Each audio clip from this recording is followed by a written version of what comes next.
Look, anybody can make a grilled cheese. I don't know why you would eat it, but that's just me. But what really takes some skill, grilled peanut butter.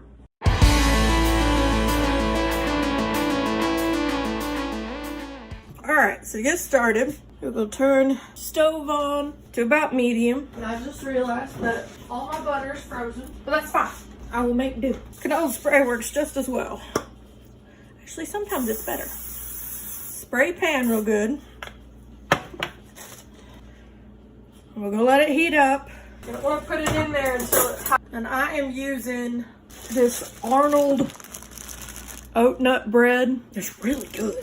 And just plain old Publix creamy peanut butter. Now you don't want to go loading it up with too much peanut butter. Like you don't want just like that teeny incy little itsy bitsy thing. But you don't want a whole lot. But see, a whole lot for me is about double that. You want to be able to put your hand this far above the stove. So a good 2 or 3 inches above the pan and feel the heat. You want it nice and hot. So then, usually I would butter the backs of my bread, but again, I don't have any butter that's not frozen. There's my sandwich. And I'm gonna spray the top too. All right, so it's been a couple minutes. Yeah. So there we give it a nice flip. Now this second side normally doesn't take quite as long to cook. So keep an eye on him.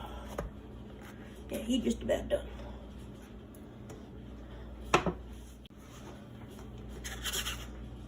Yeah.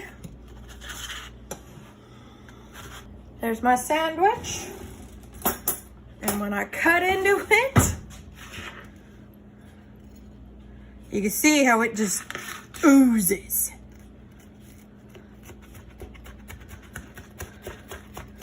I hear people who aren't allergic to cheese like I am talk about cheese pulls, but I want to lick that knife, but I know that peanut butter is napalm. But come on now. I'd rather have melted peanut buttery goodness any day of the week. The only problem is you have to wait.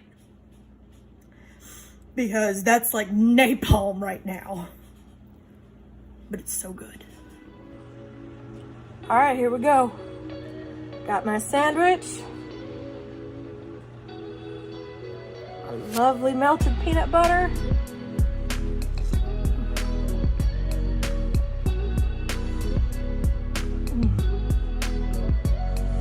I'll take that over anything, cheese anytime. Y'all have a good night. Bye.